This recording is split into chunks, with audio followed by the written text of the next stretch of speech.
Okay, we are live on YouTube. I just need to.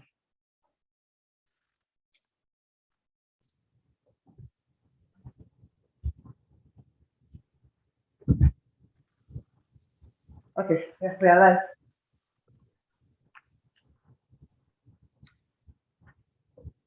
Okay.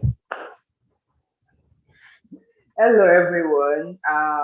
This is catching up with Ola. Okay, this is catching up with Ola, and thank you so much for joining this webinar. Oh, I'm sorry.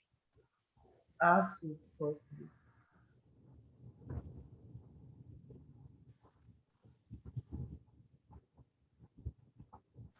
I'm so sorry. There's another video that was distracting because I'm trying to do it on my system. Okay, so like I was saying, hello everyone. This is catching up with Ola. Thank you so much for joining this live webinar. This is Acing the F1 interview, tips, hints, and the sources that can help you navigate the F1 visa interview.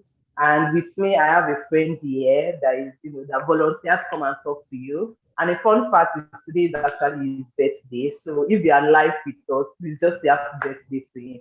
I'm going to give him a minute to introduce himself, but my name is Catching Up with Ola.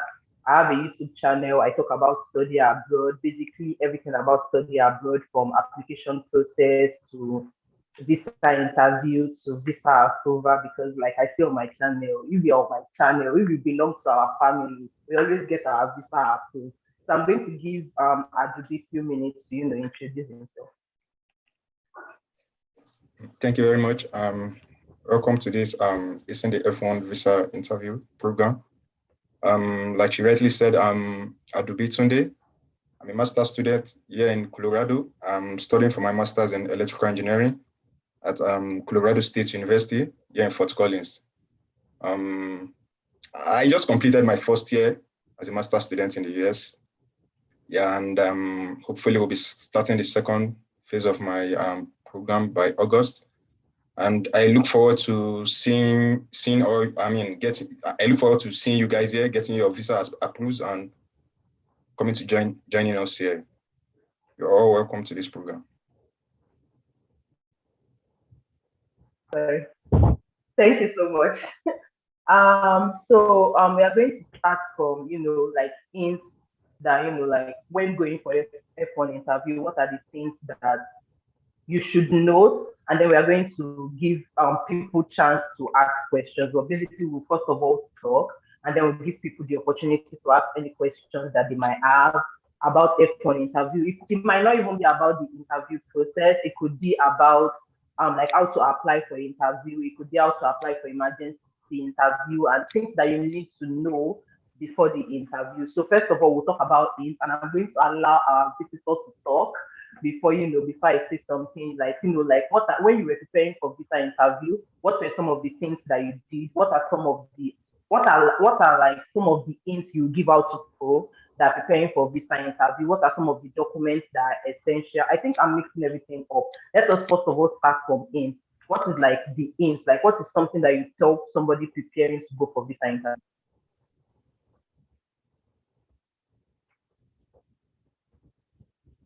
Is that for me? Who else is on this call? That's for you now. Who else is on this call? Okay. Well, the visa interview, F1 visa interview, like the program is all about. There are many hints. Like there's no fixed rule now. It all depends on your situation. But the generic hints I would give you is for you to be well prepared. Honestly, without preparation, you really cannot ace the interview on the day of your appointment. So the first hint is for you to be well prepared. And what comes with preparation? Preparation comes with a whole lot of stuff, like you getting your documents ready, assuming you've gotten your dates. You need to get your documents checked. I mean, the documents that would be required for you to come with on the day of your interview. So you need to check those the box of confirming your documents. Then after that, you need to do a comprehensive preparation. how do you prepare? You need to probably have a list of questions that you'll be expecting on the day of your interview. Like that would give you good leverage in terms of your performance on the day of your interview. Getting a list of frequently asked questions is also going to help you. Like those questions, you would have to do practice with them, probably with people, or putting a mirror in front of you to just rehearse and try to construct your responses to those questions in your own particular situations now. Because I mean, you cannot really use someone else's transcript or situation for your own interview. Although some stuff could actually be in line. You can actually lift some stuff from some people's transcript, but generally you have to have your own generic responses that will suit your course, your program, your situation, and the school you're going to. So you need to do some findings. You need to do findings from your school. Yeah, you need to know some stuff from your school, because some information from your school would help you prepare for your interview, like some kind of questions like why this school and the likes. So the next hint I'll give you is on the day of your interview. You really need to be focused. The tension will be there, the pressure will be there, but you need to surmount all those stuffs because they are just negativities. So you need to be focused, calm yourself down, calm your nerves, know that it's doable, even without funding, with partial funding, is actually doable. So that should be in your mind. That mentality, the positive mentality, is what you should have. Just it doesn't matter what you're seeing in front of you while the interview is going on. That's for those that go to the Lagos embassy, because it's just like an open space where you'll be seeing how the whole situation is. The interview process is going on, so you don't let the situation to surmount you. So I think you should be able to control the situation, the mood, and have that positive mindset that you'll be getting your visa. And why during the course of the interview, you should try as much as possible to keep in contact, like be in contact with the view, like be focused, be attentive. Some of them are not that audible. The way they speak, you might not actually listen and grab what they are saying if you are not attentive. So you need to be very attentive while the questions are being asked. You need to be focused, looking, try to create eye contact with the view. And I used to tell people to pray. Yeah, of course, you have to pray too while you prepare for your appointment, your interview. But that doesn't mean you would not put your preparation as the main thing you should be doing before you go for your interview. Then I would also advise you to know when to give an answer. Like some questions now, when they ask you, did you take any standardized test? If you did, probably the GRE or the TOEFL, do not just say yes or no. So that's what I did, and I've realized that people that are proactive in some kind of questions, it helps them. When they said when the view asked you, did you take any standardized test? Yes, I did. I took the GRE and I got 310. So you don't let her ask or him, the viewer, to ask you, what is your score? So that way it shows that you're smart, you know what you're doing, like you're up and doing, you're upstanding.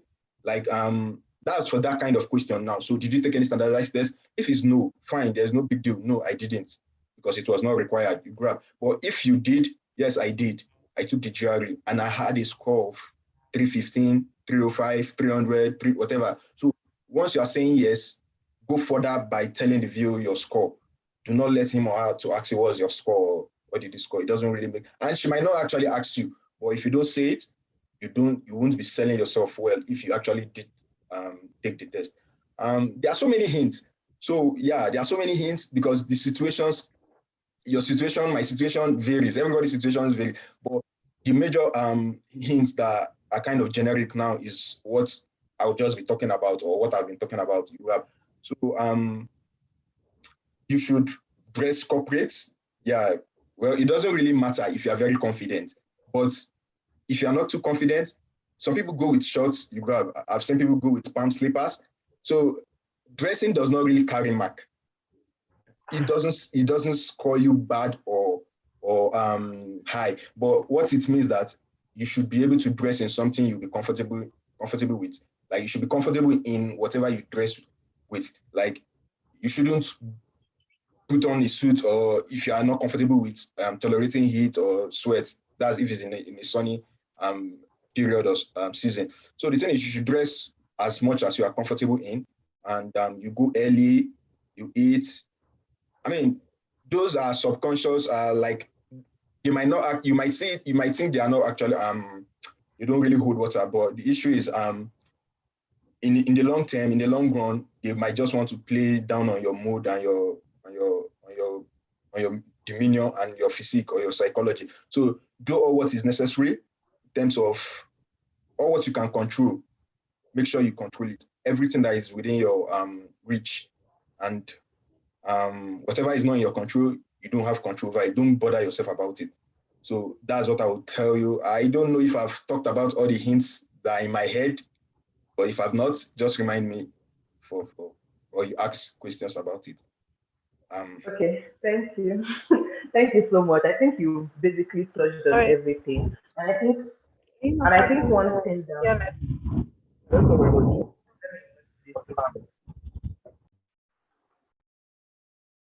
And I think one thing we did not do when we started this video is to tell people what the F1 visa interview is.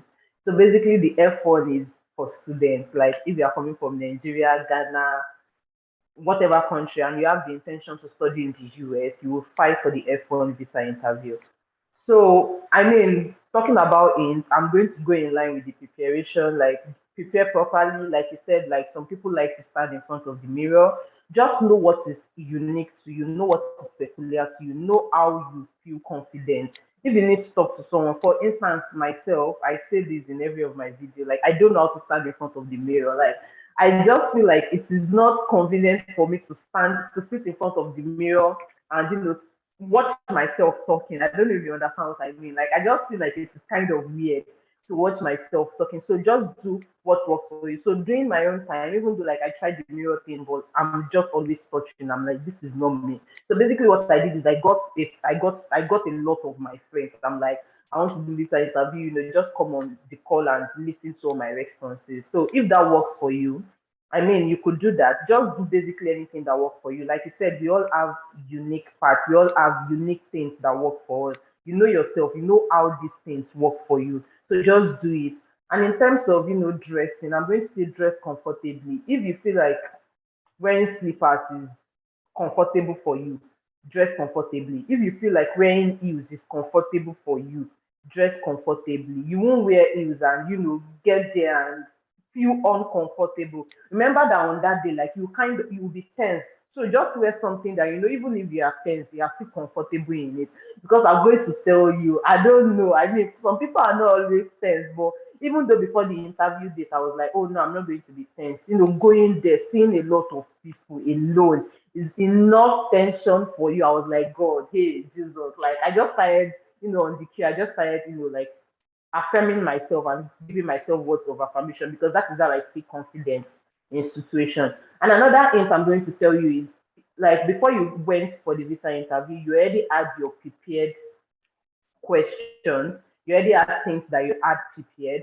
When you get to the queue, like probably because somebody said something and the VO gave the person visa, it does not mean you should change your responses because I know like people do it a lot. Like you add another thing you wanted to say. For instance, maybe what is like the normal question, or maybe like who will be sponsoring you? Maybe in your mind you're like, okay, I'm just going to say my school will be sponsoring me, and because maybe somebody was like, oh, my school will be sponsoring me, and my dad will be doing this, and the VO give the person visa, and then you're like, okay, I'm also going to switch my response. No, don't do that. Just go in to the in fact, I'm going to tell you that whatever preparation you want to do, let it be before the day of the interview or on the day of the interview before you get on that queue. Like, don't get on that queue and now be saying, oh, yes, what do I want to say? I'm going to steal from people's responses. It cannot work that way because you don't know the conversation the VO is having with the person. And besides, like, people have unique parts. So the fact that it works for A does not mean it's going to work for you. And like you said, with the GRE part, I know for myself, I did not write GRE. And even though I wasn't asked, but I'm like, if they ask me, like, just don't just say no, I did not write GRE, like you said.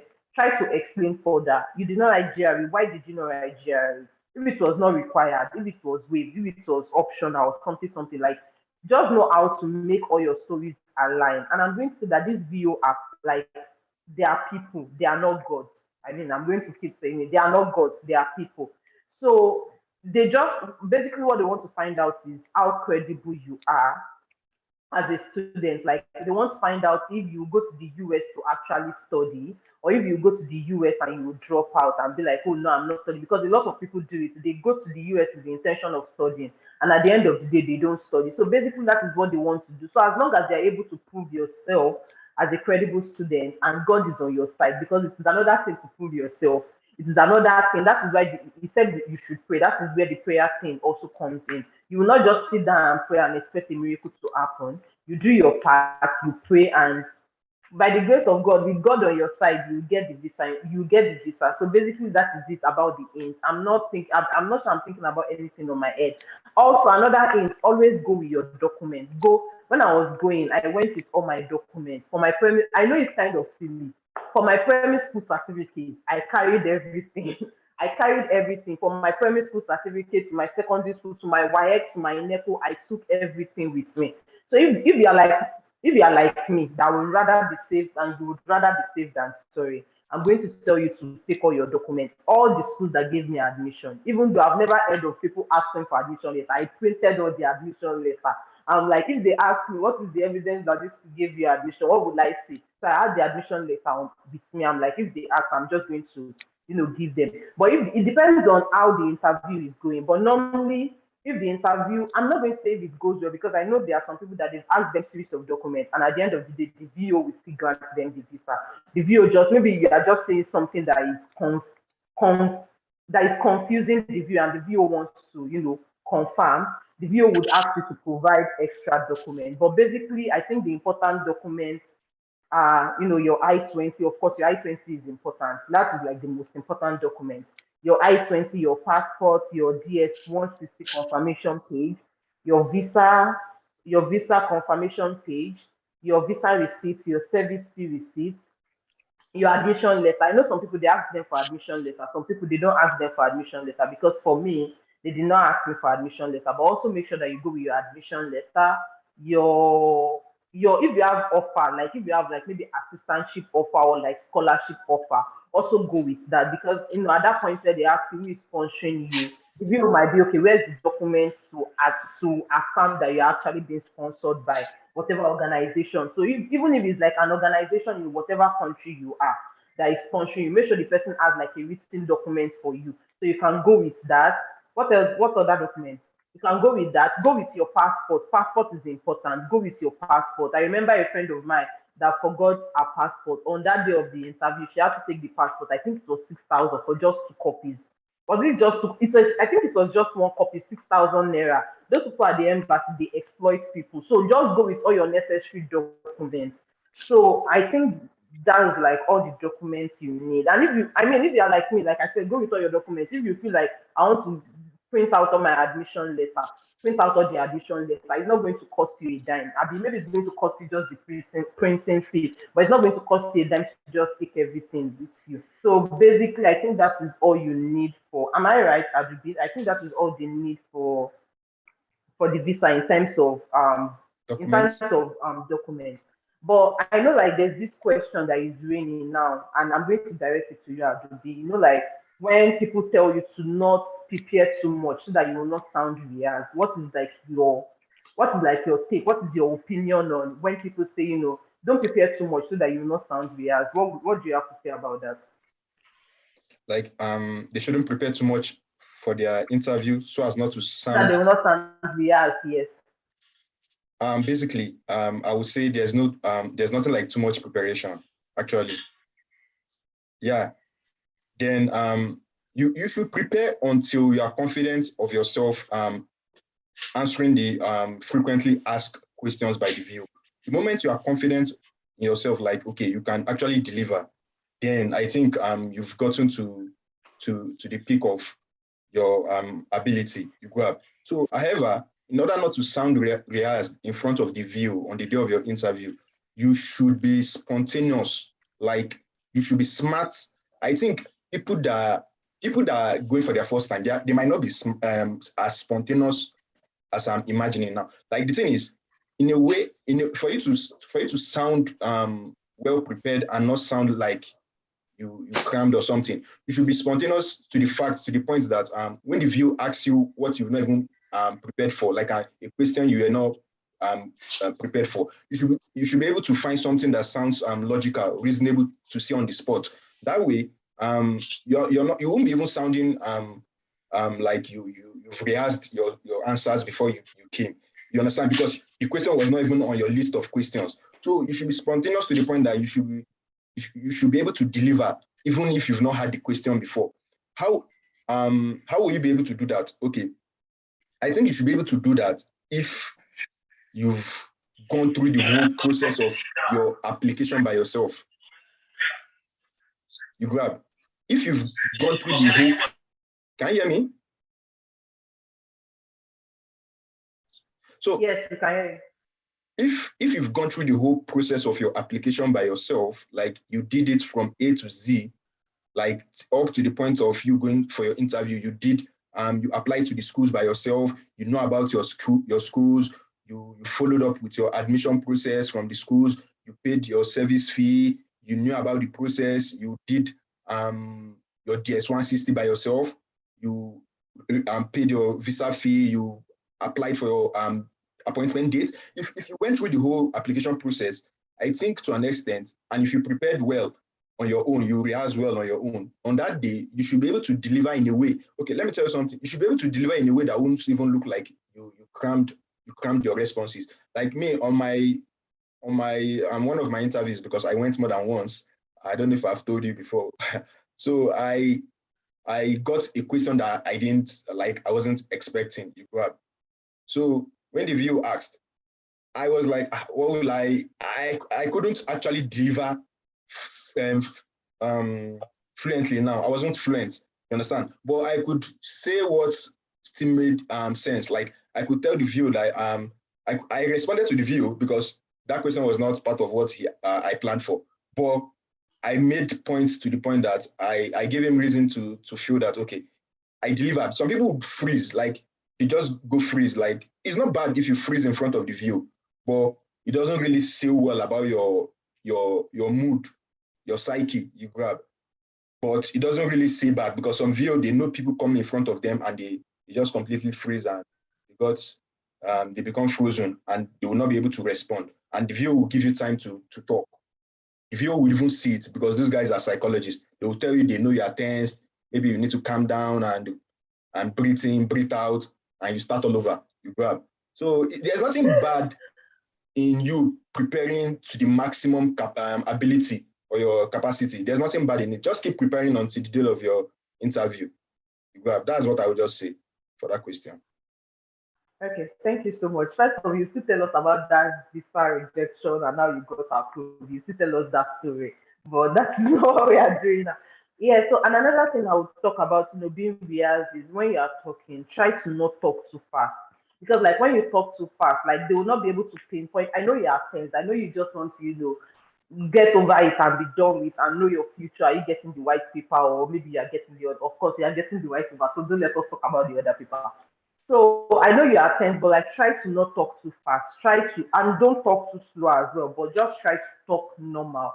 And like you said, like the video. So like let me tell you one interesting thing. I'm not sure if I've said this in any of my videos. So like when I went for the interview, the video was not even talking to me, like it was just typing. And then the first question he asked me, I was kind of tense. Then it was like then he looked up because he was not even looking at me, he was typing. Then he looked up, was like, I want us to have a conversation. Like, look at me, I want us to have a conversation.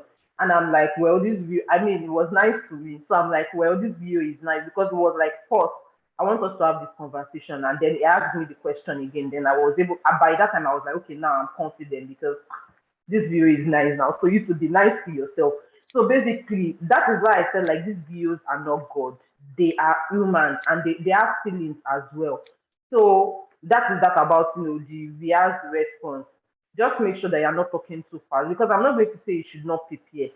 Have a list of frequently asked questions. Ask yourself, in fact, say it to yourself and see if it makes sense. Say it to yourself and ask yourself, if I give myself this response, would I give myself visa? Talk to your friends. Like you might feel like, oh yes, like this thing I've said, because I mean I had a lot of mock interview before my interview. Like I was literally telling my friends, please talk to me, please talk to me.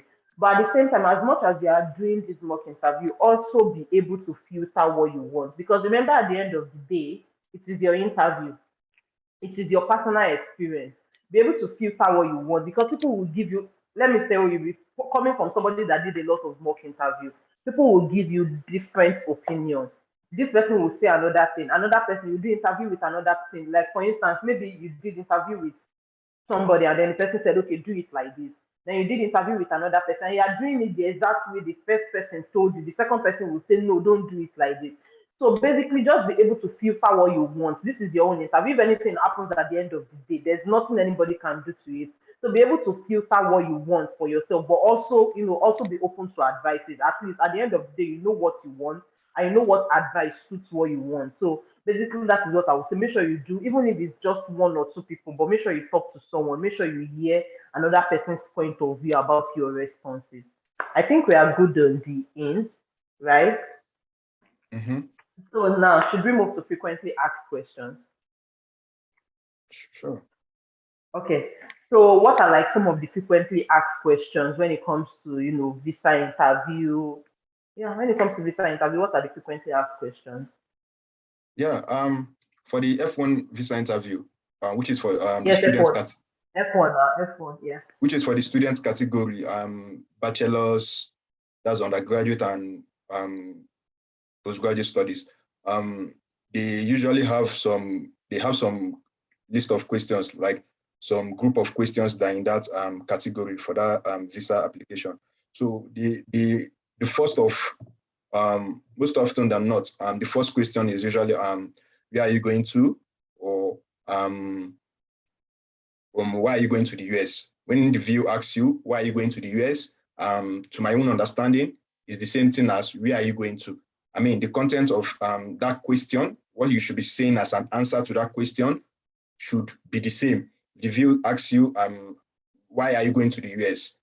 Yeah, at least you should be able to make up to 2 or 3 sentences for that question. Like an answer, 3 sentences should be in your answer why you are going to the US. A full response to that question. If you should say where are you going to, you don't need to be tense. Like it's still the same thing. You grab, you will tell the viewer where you are going to. Obviously, he or she knows you are going to the US, even though he asks you where are you going to. So you have to narrow it down to your school and the program you are going for in your school, your course, you grab. So that's that for that particular question. That's for where are you going to or why are you going to the US. And subsequently, they will ask you, how did you come about this school? Yeah, how did you know about this school? Is another frequently asked question. You should be frank, like you should be honest, and you should tell the viewer how you came about the school. Like what the viewer wants to know in that question is they want to see your hard work. They want to know what informed you about that school, the decision, like how did you come about this school? They want to know if you intentionally made the decision for going to that school, or you did research, or you did hard work, or you went to a program and you were informed about the school, or your professor, your undergraduate told you, or you had a friend in US that is there.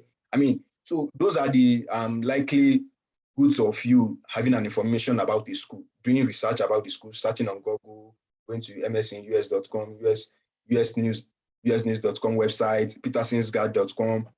So there are a whole lot of ways you can know about a school. So when the viewer asks you, how did you know about this school, or how did you come about this school? He wants to know, or he wants to see what you put forward, like how you came about the school. He wants to know what you did, like where did you get information about the school? Simple as that. And you should be as frank as possible. The next question that comes after that, how do you know about the school, is why this school? Or it doesn't really come in this format now. So it can come in either way. There's no fixed rule. Some views can be crazy as starting with, have you traveled out of the country before?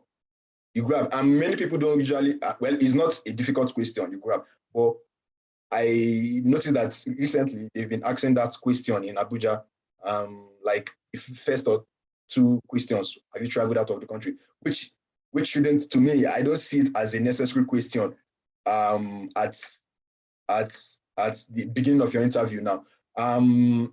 Be that as it may, right? So I was saying the questions don't come sequentially like I'm saying it. You grab. So after that, you are likely to be asked how many schools did you apply to. You grab. So when they ask you how many schools you apply to, you tell the viewer apply to 4 schools. They are Illinois Institute of Technology in Chicago, University of Alabama at Mobile, Colorado State University at Fort Collins, Miami University at Ohio, right? Am I right? I'm calling your school. So when they ask you how many schools did you apply to, you just list, tell them the number of schools. I applied to 5 schools, and they are. And once you say they are, just go straight ahead and mention the name of your schools. And as well as me, I went as far as even mentioning the location, like the University of Louisiana, Lafayette,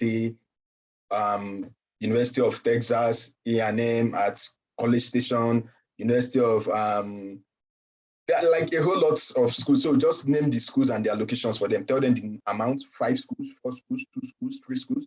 Then what other question comes usually comes after that? They could ask you why this school now. You see, so the interview goes in a way that from the beginning of from the first question to probably the last question now, they would have assessed, the viewer would have assessed your availability or your your readiness for attending a graduate school now. So before I go further, let me just tell you guys one thing. I realized that from every interview, the process from the beginning of your interview to the end of your interview now, the process, the view, they are trying to assess three categories. They are trying to assess 3 things. Whether you're going for a PhD, master's, or BSc, the view is just trying to know 3 things from you. And those 3 things would revolve around all the questions they ask you. Even if they ask you 10 questions or 5 questions or 20 questions or 2 questions, it will revolve around those 3 things. So I knew this during my second, before I went for my second interview. So the first thing the viewer wants, one of the first thing the viewer is checking from the questions he or she is asking you is is checking how smart you are, your academic ability, your academics. So why is F1? F1, they are checking whether you are smart. We are checking if you're upstanding, if you know book. Like, let me put it in our, like, if you are good academically, they are assessing your intellectual ability. You might not know, but they are doing that subconsciously, and that's one of the box you must check. That's one of the box you must check for your visa to be approved. They want to know how academically ready you are. Are you truly going for academics? Are you going for education? Once you get there and do some other thing, go into entertainment, So they are checking your academic status.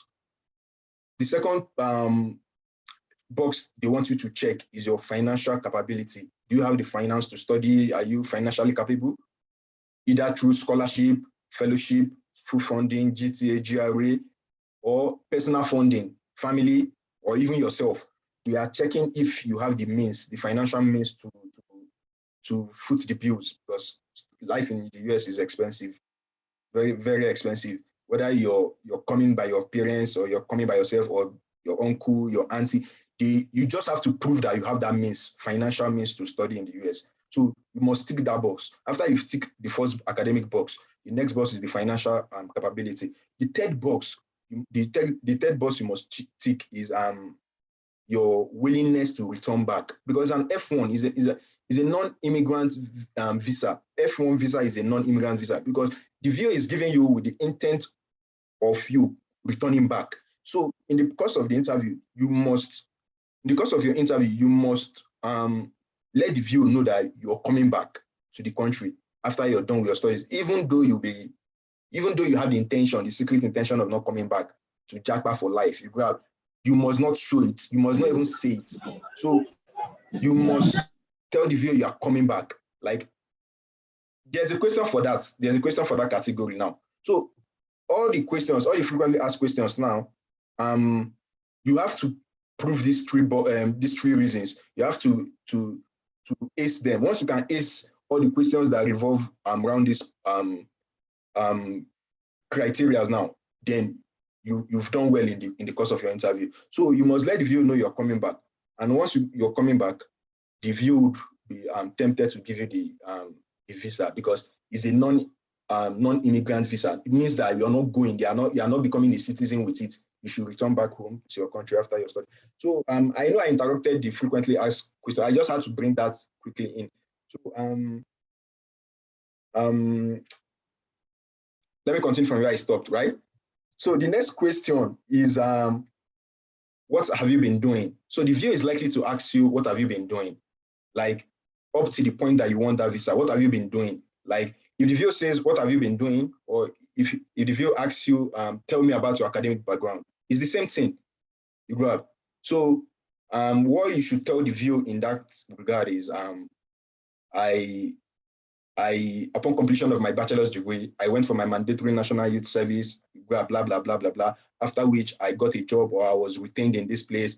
I work as I work in Access Bank, you understand, assuming you're working in a bank. Or so once the VIO asks you, what have you been doing, or tell me about your academic background, it's the same question. So you just have to tell the VIO what you've been doing right from your university days. Like you obtained a bachelor's degree in this, after which you went for your NYC and you got a job in this place. You tell the VIO the role of your job, like your job description, where you are currently working and the name of your company.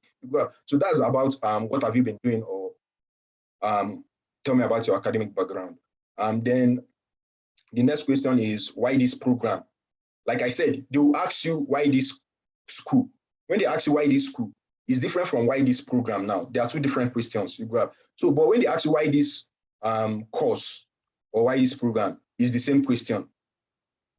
But when they say why this school, it's a different response. Like you tell them the advantage, the benefit of the school, the facilities the school have. Like there's a research center, we have the collaborative and adaptive sensing of the atmosphere. Like your research facilities, for those in STEM now, it's usually easy for you to find reasons for the school, other than you getting a you being full funded. So there are many reasons for this, why this school. That question, why this, there are a whole lot of reasons, but you come with the strongest reasons. You don't start an answer to any question with the weakest reason for, or the weakest answer, the weakest point. So when the VIO asks you why this school, you should be telling the VIO the major reason why you chose the school and why you want to go to that school. It could be because you were fully funded, or you have partial funding, or it could be because you'll be having a diploma certification. Like some schools, like a minor, apart from your major, you'll be having a minor certificate. Why? So that should be a reason why you want to, or they have a research center, a research facility, you grab that is not in another school, and that will aid your course. So that's about why this school. Then when they ask you why this course, why this program, then you narrow it down to your program of study now, where you want to go and study, and the advantage of you studying that. You grab. So another frequently asked question is, what would this degree do for you? So the VIO wants to know what the benefits of you studying that course now. They want you to highlight the advantages of you studying that program or that course. What would this degree do for you? So there's no generic answer for that question now, because it depends on every individual now, what you are going to study, what your program is all about. So you tell them how the job, you could use it to get a job, you understand? You could use it to get a promotion from upon completion of your school, of your program, you get applied to jobs and some other things. So it depends on what you're studying, and you craft the answer to that question. What would this degree do for you? You craft an answer for that question. Then another frequently asked question is the what is your study plan? So now the VIO wants to know what the VIO wants to measure your level of information you have about the course you are going to study. When the VIO asks you, what is your study plan? He or she is trying to know if you know what you are going there to do. Like the viewer wants to know if you already have you've been pre-informed about, or you know what you'll be facing, or he wants to know if you actually did the admission process yourself, or if you even know what you're going there to do. When the viewer asked me, that was my first question in the one I got approved. Like, the viewer asked me, what is your study plan? And I was like, I'm going to study for my master's in electrical engineering at Colorado State University. I'll be focusing on my research area in radar systems and communications. You understand? And I told the viewer that I'll be taking courses like satellite communications, information theory, blah, blah, blah. When the viewer asks you, what is your study plan? He wants to know what the content of your program is all about. You could go by telling the viewer, I'll be going for my master's program, which is a 2 years program. I'll be taking courses like this and this. I'll be focusing in this research area. I'll be working with this professor. You understand? You give the viewer the breakdown of what your program entails. And you can actually know this from your school website or from the graduate handbook, your departmental handbook. So that's where I got my own answer from. And I used it, which was specific to my case. So that's about that. Then the viewer will ask you, what is your plan after studies? When the viewer asks you, what is your plan after studies, that is an advertisement question. Don't just do yourself. Tell the viewer that upon completion of my studies, I'll be coming back to Nigeria. You grab, that's the first sentence. Whatever you want to come and do, you must make that sentence your first response. Upon completion of my studies, I'll be coming back home. I'll be returning to Nigeria to take up a new role in my company, or where I'll get promoted to senior production engineer. You tell the viewer, or you want to go back to your alma mater where you'll be working as an assistant lecturer. So it depends on your course and what you plan for. Everybody has a specific answer to that question now. But whatever your answer is, you should first of all tell the viewer that you'll be coming back to Nigeria. Like, upon completion of my studies, I'll be coming back home. Then that's that for what is your plan after studies. Then the viewer will ask you who is sponsoring you. Yeah, because the moment you give the viewer your I-20, he or she is likely to know that you're fully funded, you're partially funded, or you're sponsored by your parents, or by your husband, or whichever. So the viewer would have known. So he or she is likely to ask you why, who is sponsoring you. And the moment you are asked that question, you tell the viewer who is sponsoring you, and you tell the viewer what the person does. Like, who is sponsoring you? My parents. My father will be sponsoring me. He's a auditor in PwC or Deloitte or something. You come up with what he does. Once you mention who is sponsoring you, you come up with the means in which he used to make his money. So who is sponsoring, like my father, and this is what he does. You don't have to wait for the viewer to ask you what does he do or what does she do. And you should also go with your statement of accounts from your sponsor. The next question is, have you traveled before? All those ones they are kind of cheap questions, but you should be able to respond positively. Have you traveled before? No, I've not traveled before because I've not had any reasons to do so. I've always been focused with my studies in Nigeria. So the viewer is likely to ask you if you've traveled before. You want to know how exposed you are. They're trying to measure your level of exposure, and they're trying to measure if you've gone to a foreign country and whether you've misbehaved or not in any other country. And the moment you say you've traveled to a country before, the viewer would want to know why and what you did in the country you went to. So, but the moment you say, no, I've not traveled to any country before because I've not had the reasons to travel, fine, no problem. I mean, it's my own first international country. I've not traveled before too, so it's not a big deal. I don't know why some viewers are making it to be like big deal. That's that about that. And you're likely to be asked if you're married. No, I'm not married. But if you're married, you tell them yes, you are married. You grab, and the viewer asks you, do you have any child? Irrespective of whether you're married or not, the viewer is likely to ask you if you have a child. If you have maybe like you have a child or out of wedlock or something. So you have to be objective, and whatever you say should correspond. There should be a correspondence with your answer to the view with what is on your DS-160 now, because they already have the information before you go there. You grab. So those are the most frequently asked questions. They're actually more. You grab, but okay. Let me say this now. They are likely to ask you if you've gone before and you had a rejection or a refusal. The view is likely to ask you, you've been here before, what has changed? Like that's likely to be the first question. The moment they see you are coming for your second time. Like me, when I went for my second interview in Lagos, 2019, December, yeah, that was the first question I was asked. And I knew nothing has changed, but I still deliberately went to the embassy. If I could just get the visa, you grab. So the viewer asked me, you've been here before, what has changed? And I just had to come up with something because I knew nothing really has changed, because it was the same school, the same program, the same financial sponsor, the same sponsor. So nothing has changed in my situation. So, but if you've gone before and God forbid you had the rejection, I hope all of you get your approval this time around. But like my own case, I went first time, I didn't get my visa. I went second time in December 2019. I was asked that question, you've been here before, what has changed? So you have to tell the view what has changed. It could be your school changed. You tell the view if the very first time you applied to school A, the second time if you are going for school B, you mention it. If the funding, if you now have funding, you let the view know that you now have funding. Like the first time you came, you didn't have funding. If your job has changed too, the job you're working, where you're working at in Nigeria, if it has changed, let the view know that you've been able to reapply and you now have a better job and probably a better offer. Now you've been funded.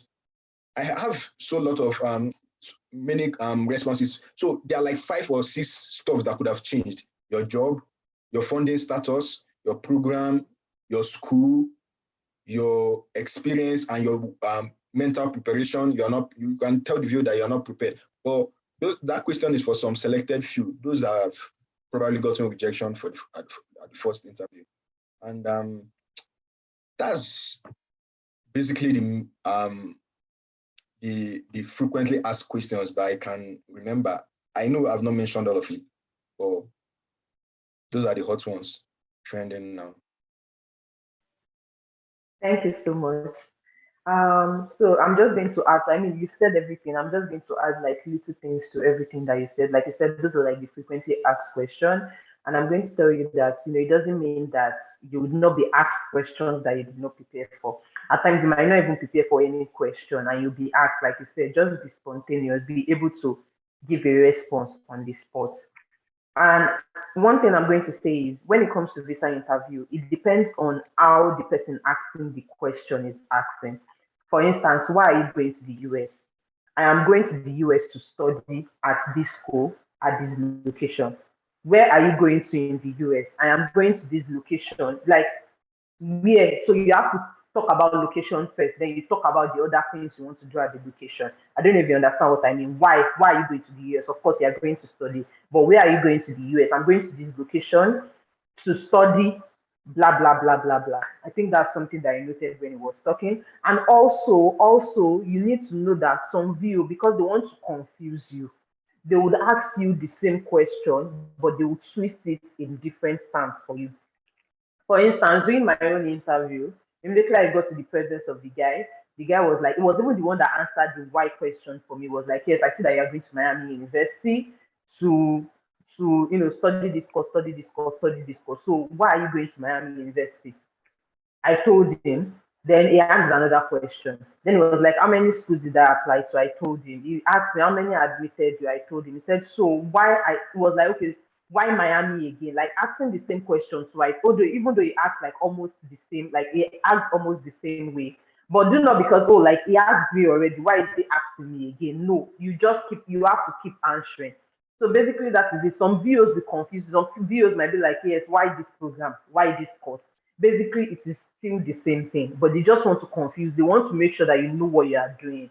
And another thing I'm also going to say in the why school is that it is okay to like a program in a school, and that is why you are going to the school. It might be your program. For instance, the response I gave for the Y school was because my program, I'm like, yeah, my program is focused on social justice, which is what I want to do. This is why I chose the school. Of course, this is the course I'm going to study in the school. If it is your program that is attracting you to the school, like you said, like we are non-STEM. Basically, we don't have like any research lab or anything that we can say, oh, this lab is better than another school's lab. So you just have to still sell yourself. You have to still sell your program. So basically, when it comes to Y school, maybe you've thought about it and you're like, I cannot think of any other thing about this school. It is okay to talk about your program. And it is also okay to say that the reason you are going to a school is because they are funding you.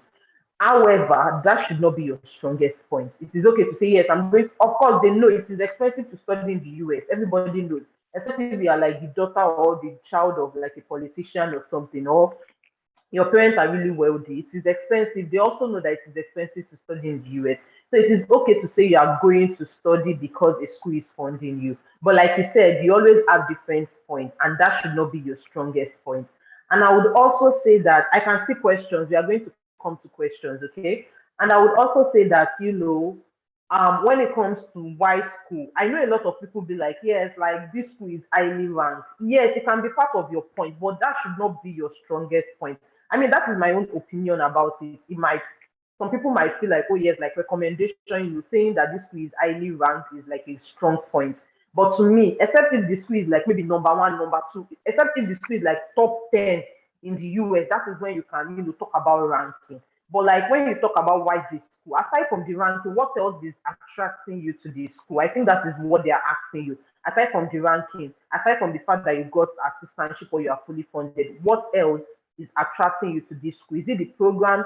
Some people even try to twist the location. Like I've read too many visa transcripts. I read of a visa transcript that the person, when they asked why school, the person was like, yeah, aside from the fact that they gave me full funding, I also like that the fact that this school is located in. The person said the location. I feel like I'll be supported. Blah blah blah blah. And the video gave the person visa. So just look for something. Just look like something that is attracting you to the school. Another thing I would say is during your visa interview, do not lie. Or even if you want to lie, I know some people will be like, yes, it's not possible that I will not lie. Even if you want to like say realistic things, they will not ask you what do you plan to do when you come back to Nigeria. Then you now be saying, when I come back to Nigeria, like for instance, let's imagine that you are studying, what course can I say? Let's imagine that somebody, okay, I'm not going to share the person, so I'm not even going to talk about it. But just say realistic things. Don't be like, yes, I'm going to come back to Nigeria and I'm going to be the head of, maybe head of Dangote refinery for where people that have been working there. Do you like? I don't know if you understand what I'm saying. Be realistic. Fine, you can talk about your short term goal. You can also talk about your long term goal. Just make sure that you're saying realistic things, things that you know is achievable. Don't say things that you know, okay, just for the sake of saying that I'm coming back to Nigeria. No, if you are realistic, you still get the visa. It is what you want to do. It is your goal. Your goal, it might be little, but that is your goal. So just be realistic with the why do you want to come back to Nigeria? Don't say I want to come back to Nigeria. I want to scrap all the schools in the no, no, no, no, no. Don't say that. Just be realistic. I think those are the things I wanted to point out. I think that's the only thing. Yeah, be realistic, don't lie. If you want to say your story, when you want to say your story, just make sure that all your stories are connecting. Make sure your stories are connecting. Make sure your stories are in line with your DS 160. When I filled the DS 160, so basically I saved all my responses. And when I was preparing for visa, I had to go back to it again to check. Okay, this is what I said, and this is what I'm saying at the embassy. Don't say you worked somewhere on your DS 160, and because like when they are asking you, they have the DS 160 in front of them. So whatever you say, make sure it's corresponding to what you have on your DS 160. Don't say that okay, your uncle is sponsoring you on your DS 160. Then you are at the embassy, they're asking you who is sponsoring you. You are saying your mom. No, it doesn't work that way. Already, like they already feel like this person is shady because you fill the form online and you should say exactly what is in the form online. And another thing I would say is when it comes to is it who is paying for your trip? When it comes to who is paying for your trip, if you are fully funded by the school, state it for them. If you don't have, for instance, if you don't have any deficit, state it for them because I mean, I don't know. I feel like it just has a little chance of helping you get the visa interview. If you are fully funded, state it. You can be like, yes, I'm fully funded. This is what the school will be covering. know what the school will be covering. This is what they will be covering. And if you have like little or minimal deficits, and maybe my dad or my uncle or whoever is sponsoring you will be covering the rest. Just know, like I tell people that when you are going for visa interview, go with the intention that you are like the person does not know anything about you. Like for instance, I don't know anything about you. So just explain what you are going to the US to do in a way that I would be able to understand, and in a way that I'll be able to understand and relate with you. Basically, that is what they need. So I think that is all.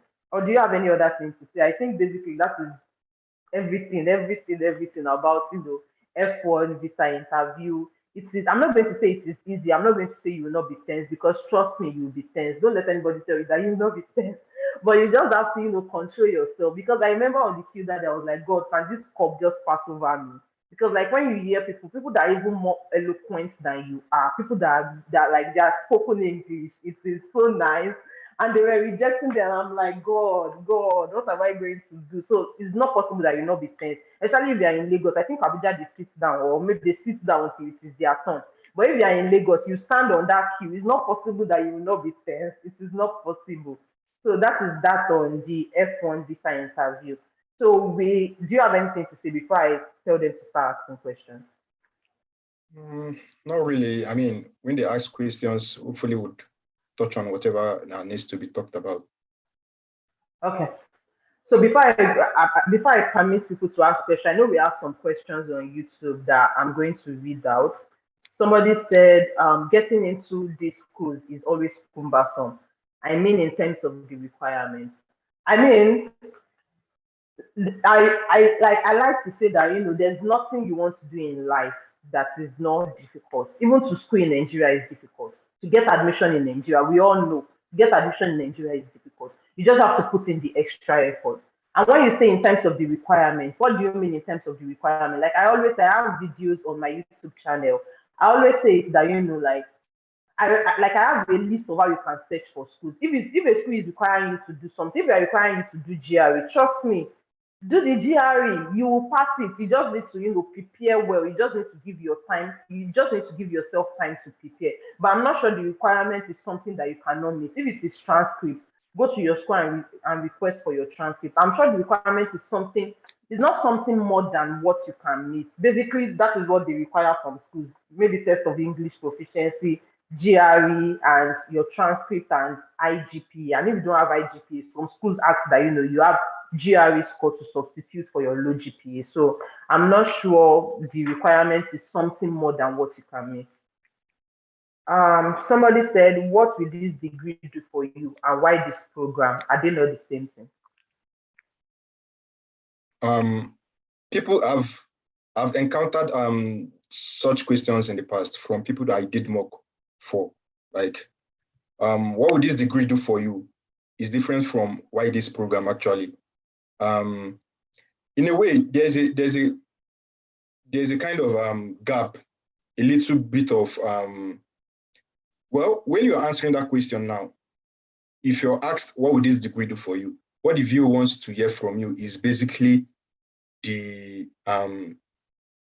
advantages both during the course, the course of your study, the process of you studying, and after you're done with your studies, after you've finished your program. So there's actually an overlap.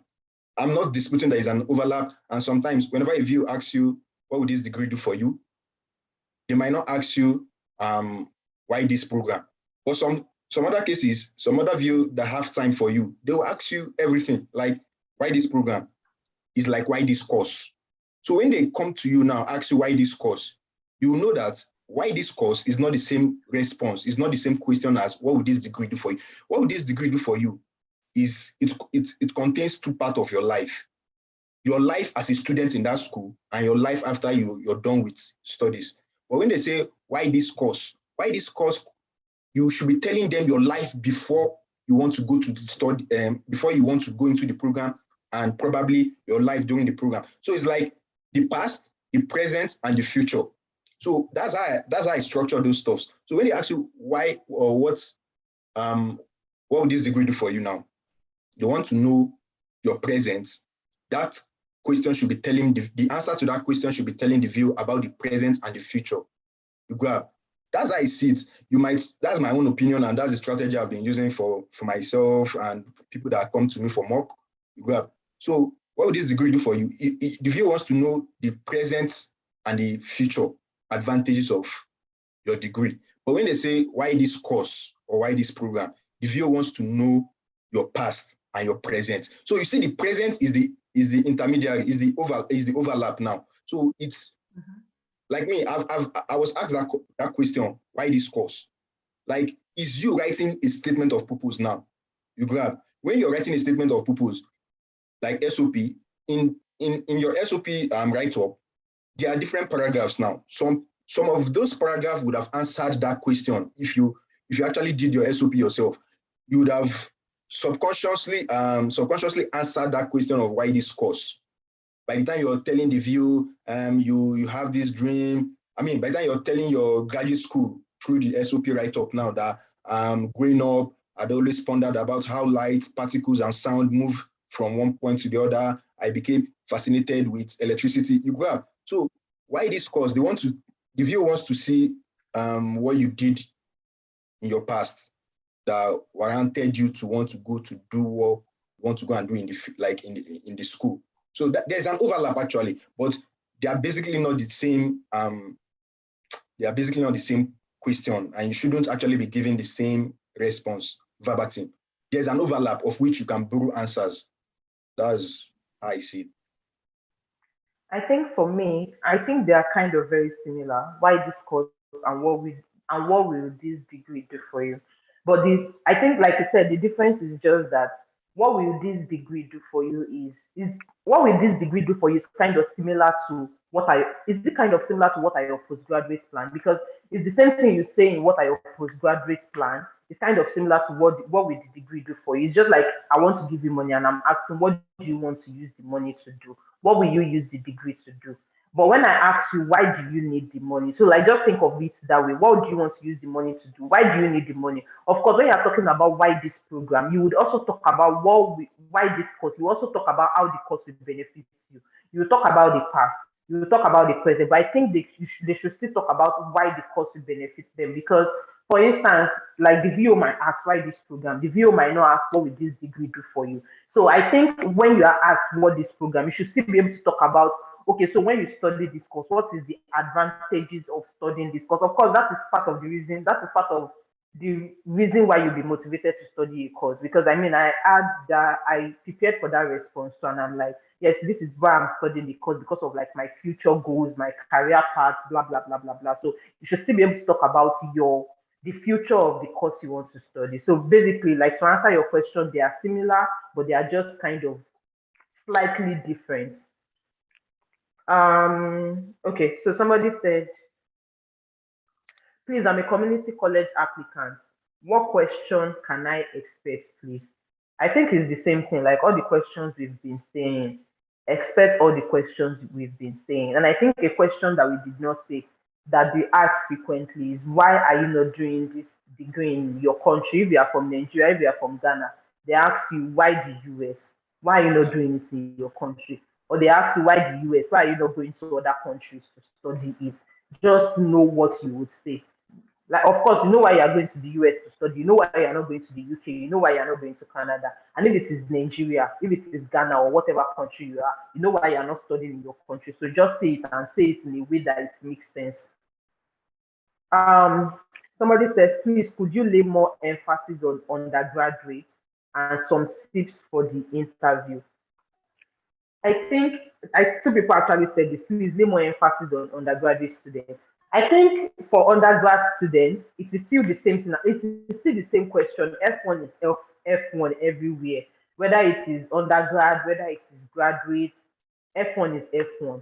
The same way a graduate student to prepare for F1 visa interview is the same way an undergrad student should also prepare for F1 visa interview. Now, so for undergrad students, I know some people that they get scholarship. Some people they get scholarship from the school and they get external scholarship to the point that they are fully funded. Like they don't have any fund, like they don't have any family fund, they don't have any student loan. They are fully funded. But for some people, they get scholarship from the school and their parents, or maybe a family member is sponsoring them. Basically, when they just ask you, like, who is sponsoring you, talk about the scholarship you got from the school, and whoever is sponsoring you, just put it to it.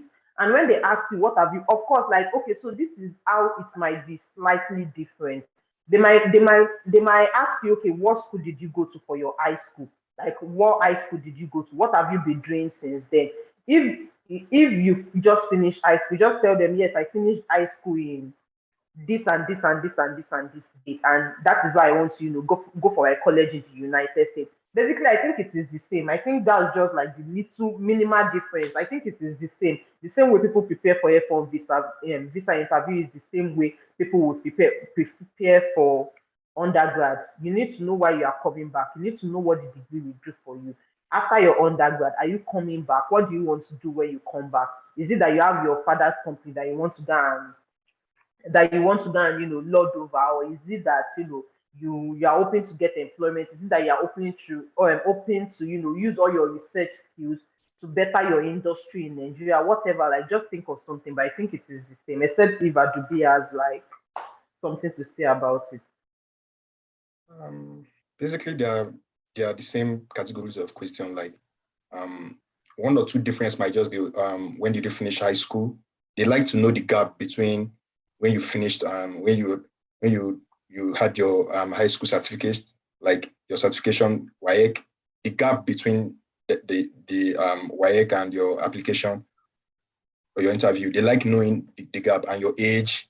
They always want to know if your age is still within the age of undergraduate studies. Yeah, because at some kind of level, they tend to restrict some age group, which is kind of biased in a way, but they feel that, okay, at this age you shouldn't be going for your bachelor's degree. But that shouldn't really be a question in a way, but they tend to Yeah. deduce that from your application.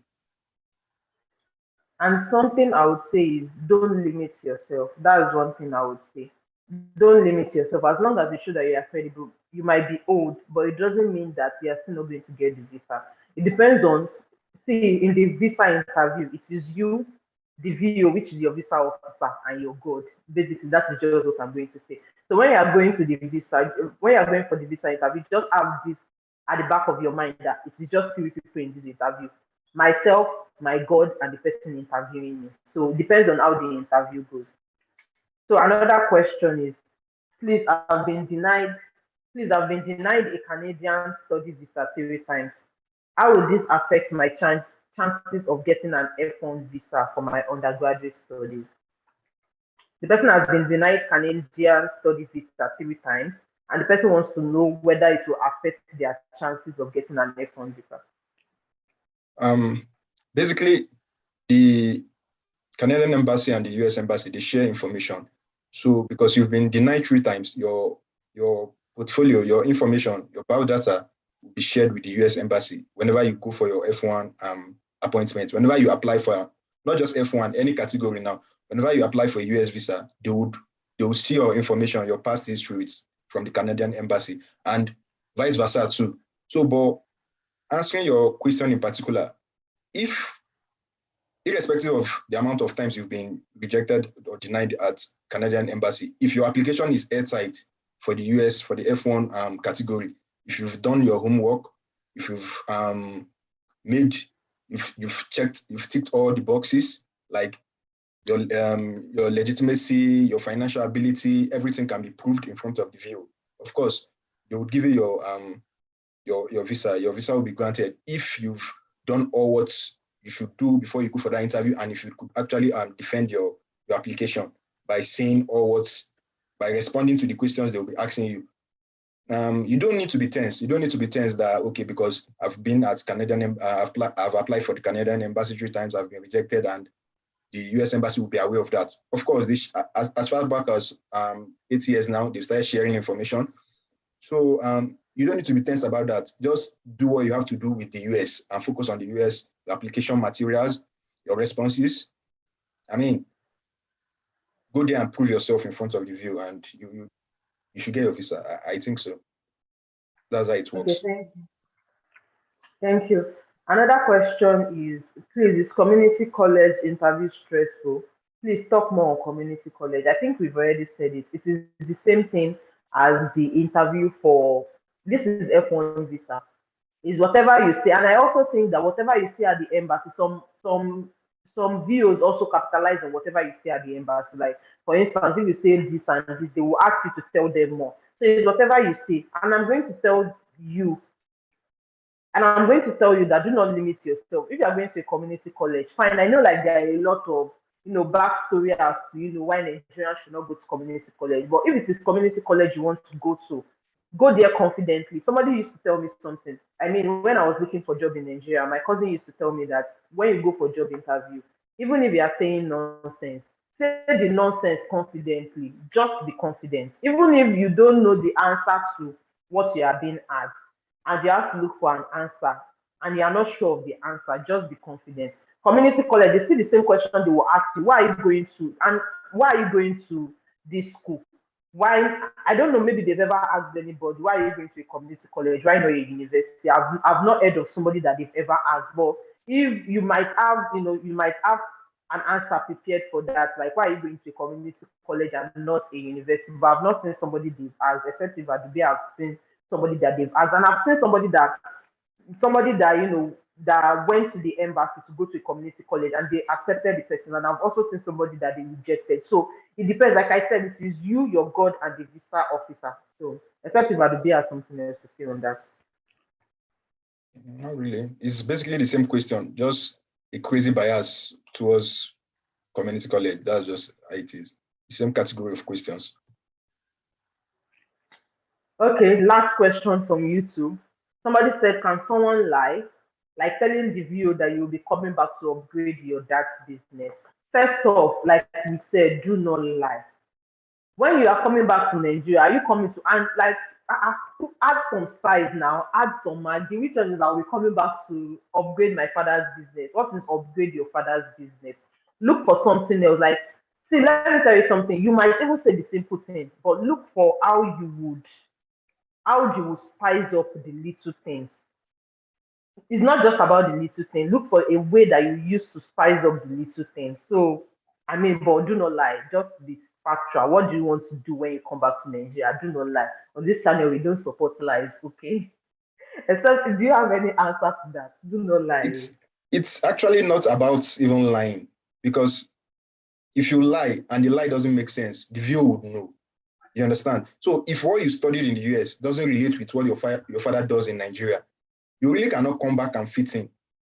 You really cannot come back home to fit in. And the moment there's no alignment, it doesn't align with what you studied and what your father does as a businessman. If they don't see the alliance between those they won't believe you. So for you to lie and for the lie to even fly, the lie has to be smart lie. Like you have to be upstanding with your lying. I'm not advising you to lie now, don't get me wrong. But I'm just saying for you to say something a lie that would work, there should be an element of truth in that lie that makes sense. You understand? So it doesn't just work that way. You studied probably linguistics, MSc here, and you're coming back to your father's company that is an engineering company. I mean, I don't know how because the viewer would know what your father does. So if it's related to what you're studying, you can tell the viewer that you're coming back to your father's company or your mother's company to continue to upgrade the company. If it's related. Yeah, so that's if it's related.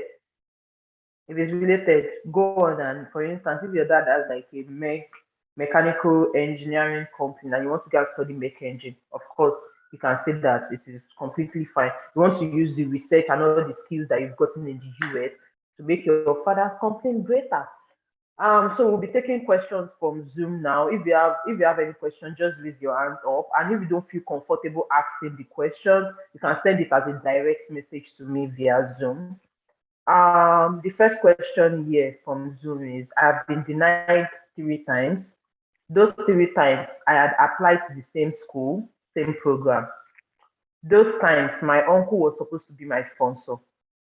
This time I have applied for a different program, still in the same line, but not the same as the previous one, and a different school.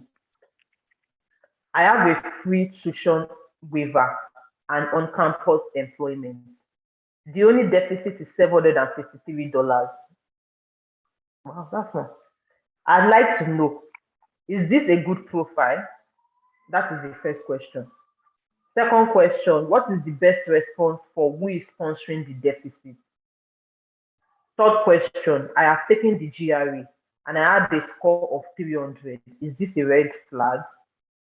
Fourth question, can I say I will make connections while in school, which will help me set up my lab here in Nigeria? What do you think? I can repeat the question again. I'd I'm like sorry. to know, is this a good profile? Are the questions, are they from one person? Yes, for one person, yes. Okay, just repeat them one after the other, please. So the person said, so obviously the person, okay, so the summary of what the person is saying is the person applied to a school initially, the person has been delayed 3 times.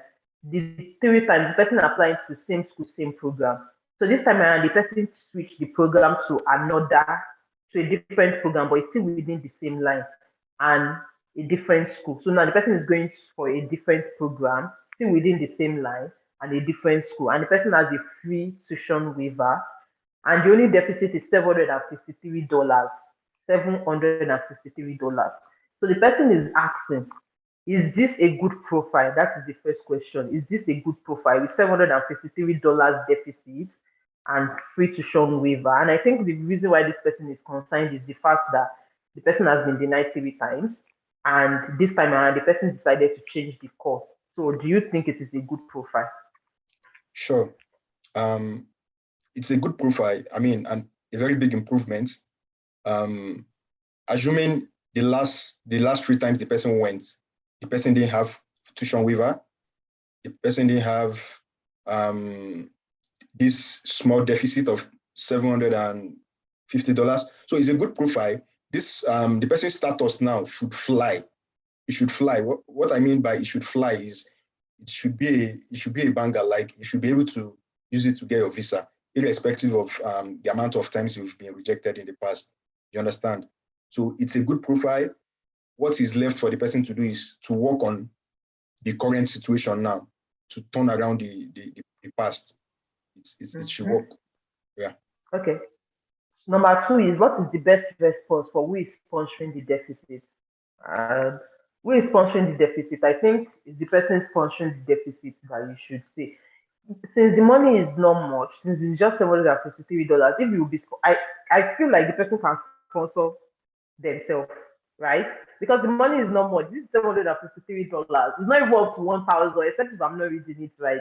It's not up to $1,000, but whoever is sponsoring, like, just, this is like, I have a few tuition waiver.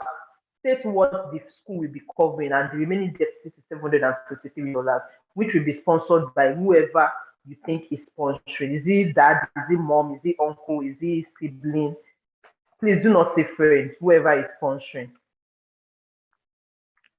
Then number three, I've taken the GRE and I had a score of 300. Is this a red flag? Maybe even anything about GRE. So come and talk about GRE. Is 300 a red flag? The thing is, I don't know the whole situation, the past situation of the person now.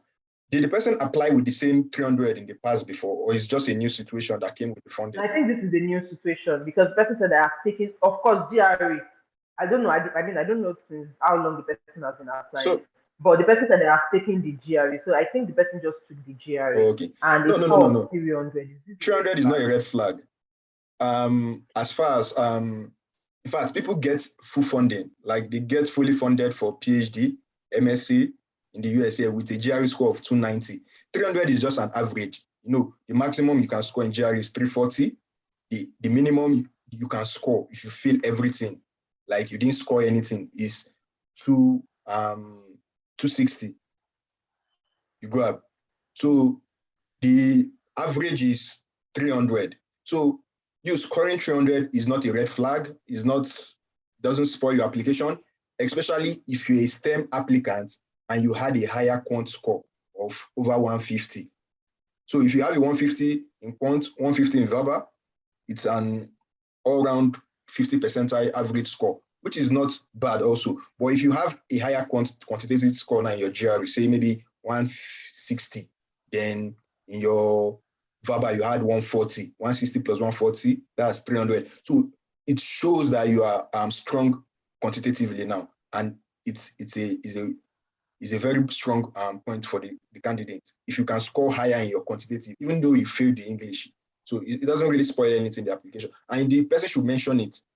Because I've seen cases of 290 getting visa. Yeah. So the last question for this person is, can I say that I'll make connections while in school, which will help me set up my lab here in Nigeria? I think the person is talking about post-graduation plan. I mean, it depends on how you say it. You make connection in school. I think like I need a stronger point aside from making. How will the connection in school help you set up your lab? Like, it's not. I feel like this response is, I mean, if it is for what I think we are talking about, if it is for what will you do after, like your post-graduation plan, I feel like your connection is not going to help you set up your lab. Your connection you make is in the US.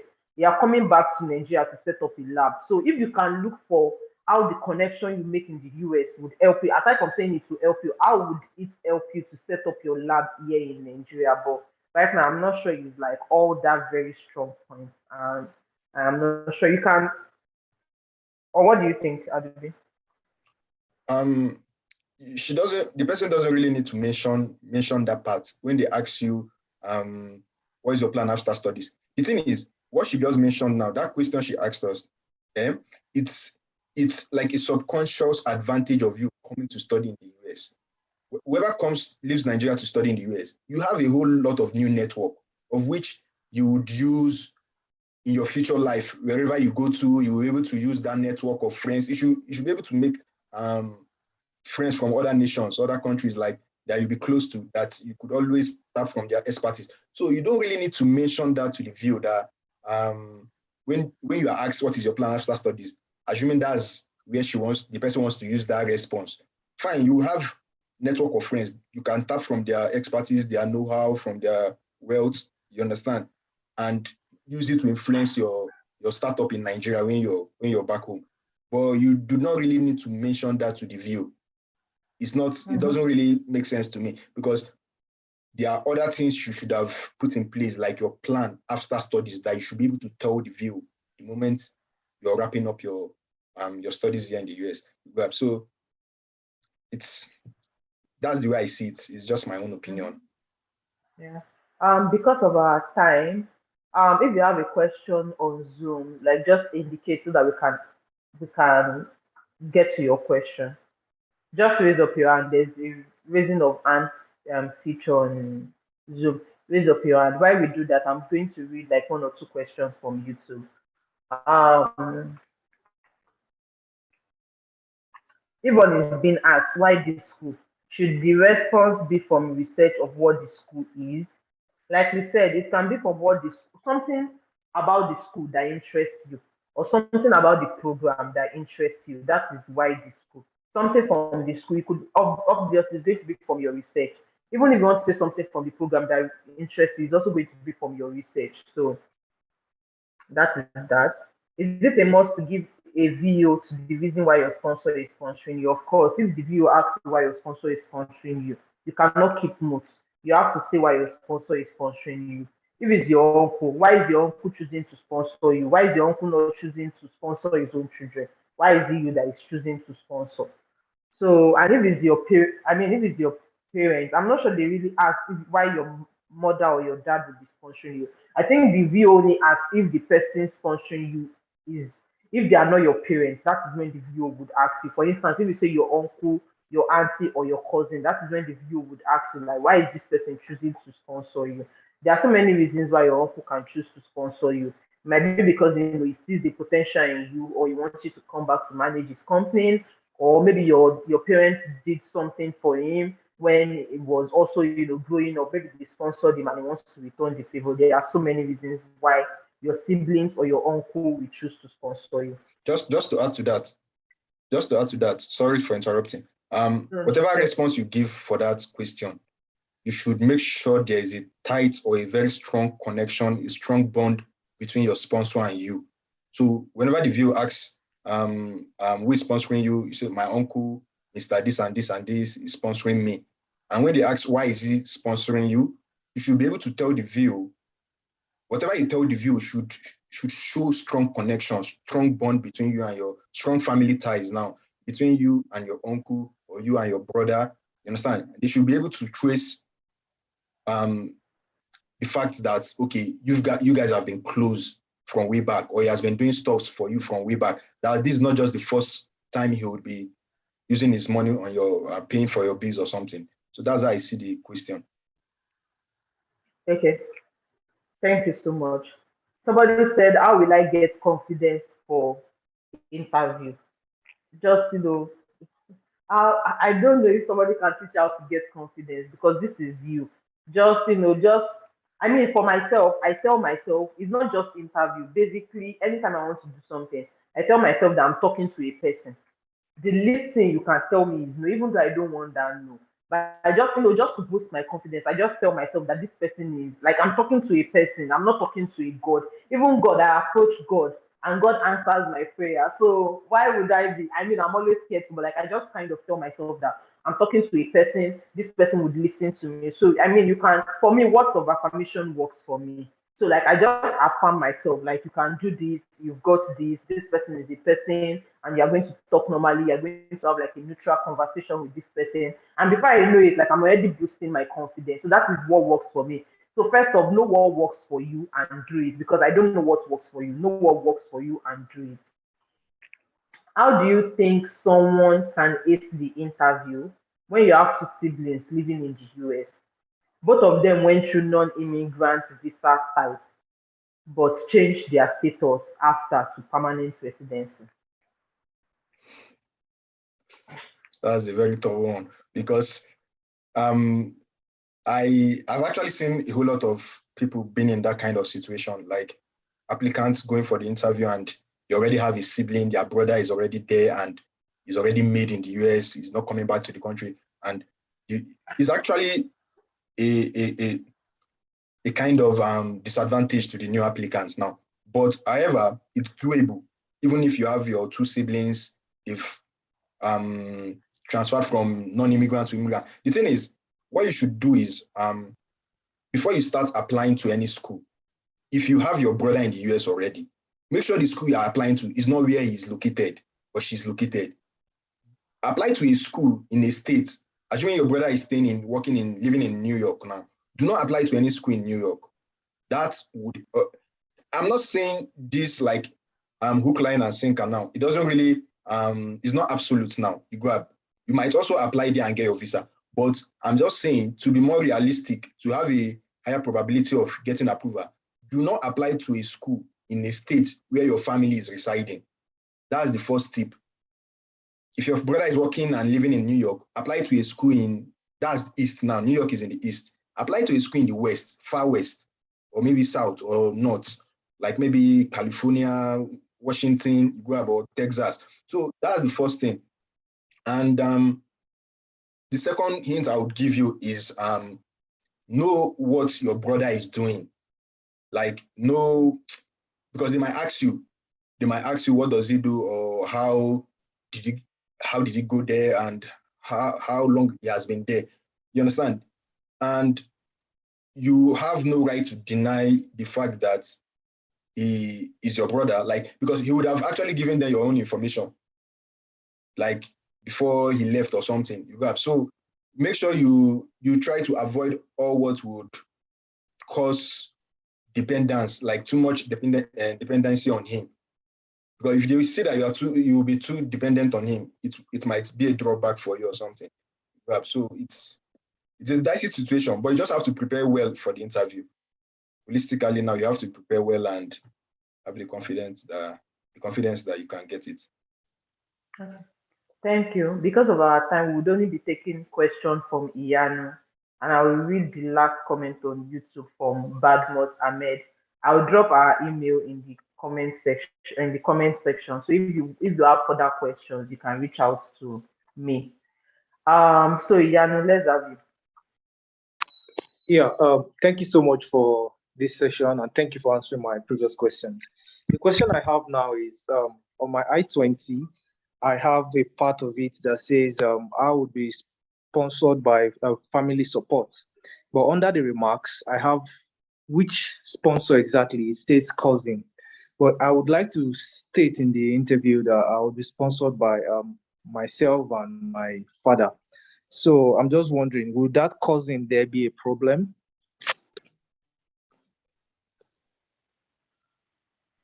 The first question is why when you said cousin at first, why is your cousin no longer sponsoring you? I was about to say the same thing. Okay. Yeah, so initially I wasn't expecting that I would just get the full funding waiver just like that. And then now that it has come through, I just thought, oh, this deficit is a little, and then it's something I can handle myself. And that was why that's the reason for now the change. Then I think you can say at the embassy and explain that previously but wait, before the scholarship came through, you got the funding before the scholarship came through, right? Before the I-20 came through, you got the funding. So there was we didn't get the confirmation. The confirmation came with the I-20. Oh, I see. So you thought the money would be much. That's why you decided to provide your cousin's personal statement. Exactly.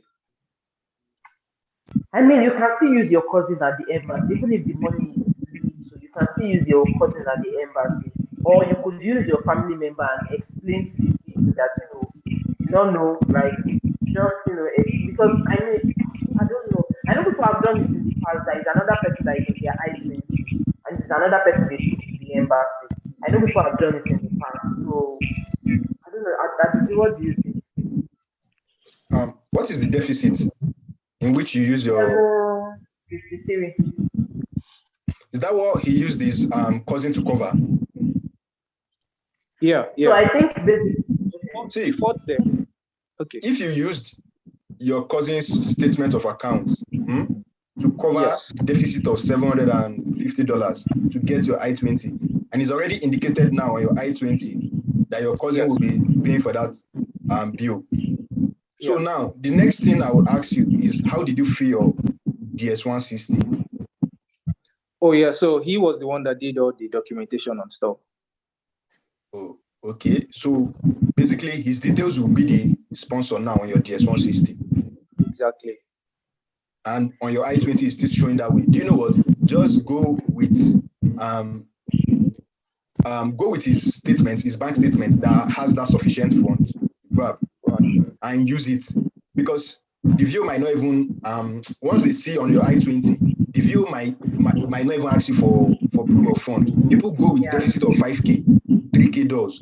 Yeah, they don't even ask them about who is sponsoring them, or they should submit or show their bank statement, because if you've convinced them from your other responses, the way you've been answering the questions from inception, you've been answering the questions well, they would not, once they see that it's $750, what's $750? I mean, it's small. I'm sorry to say it's small, but they will not. It will be embarrassing for the view itself to tell you to prove that your cousin would. So just go with what is on your DS-160 and what is on your I-20. Don't try to tell the view that you'll be sponsoring yourself, because you're trying to confuse the view now. It will be like you are lying. Okay. You understand? So just stick with your situation on ground. Go with your cousin's statement of account and tell the view that your cousin will be sponsoring. Of course, he would have seen that it's $750 on the I-20. So it's very it's easy for the viewer to believe you that way. Right. Yeah. Thank you very much.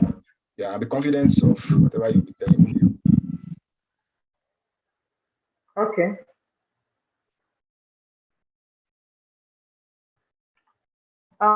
So yeah, that is it. Go with, they might not ask you, go with the statement of account, because I'm not sure they would ask you. That money is too little for them to. But I mean, just still go with the statement of account, because in case you have been asked, because this is a probability situation, in case you have been asked. The last question for the day: as a nursing undergrad student taking roles in my family hospital, Upon graduation. Upon graduation, is managing the hospital a good tie back home?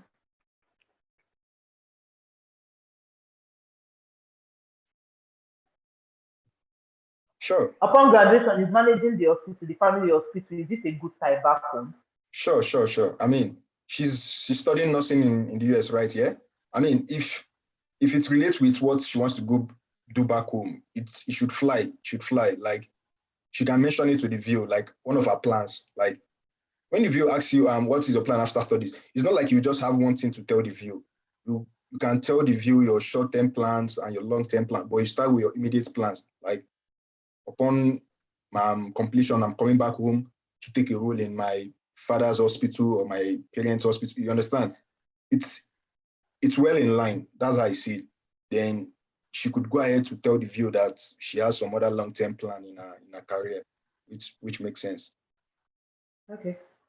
So we have now come to the end of this session. First off, we'd like to thank our host. Thank you so much for giving us a little bit out of your time to talk to I'm us. not your We really do host. appreciate it.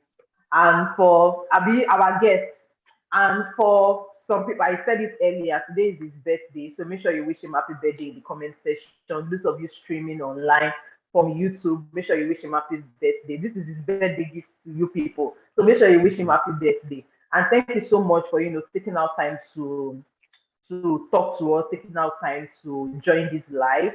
If you have any question or if you still have some things that are kind of confusing to you, my channel is Catching Up with Ola. I'm going to drop that in the comment section. Make sure you subscribe to my channel. I have diverse videos on how to navigate study abroad processes, the documents you need from the admission process to visa interview to visa approval, because I say it on this channel that we will all get our visa. We will all get our visa approved. So make sure you subscribe to my channel and watch my video. And if you have further questions, in every of my video, I always have my email linked in the description box. So make sure you can always write to me about any question. And if you also would want to talk to Tunde personally, you can send an email to me. And I mean, because I'm not going to drop his email because I know a lot of you will be spamming his emails with messages, but you can send it to me. If I see that you are serious, I can, I know, of course, I know everybody is serious, but just because everybody is busy, just to limit the amount of emails he is receiving, you can send it to me and then I'm going to forward your email to him as appropriate. So thank you so much once again for joining this live. We really appreciate you. And we'll see you next time. Yeah. Bye. We're actually expecting more questions anyway, but it's all good. Yeah, you are still expecting more questions? No, I was actually expecting more questions. Like, we're expecting more questions before. Probably I anticipated it anyway. Let's just, it still went well. Okay. It's all good. So they can send us questions on through our emails. Bye. Thank you. All right. Take care. Bye. Bye.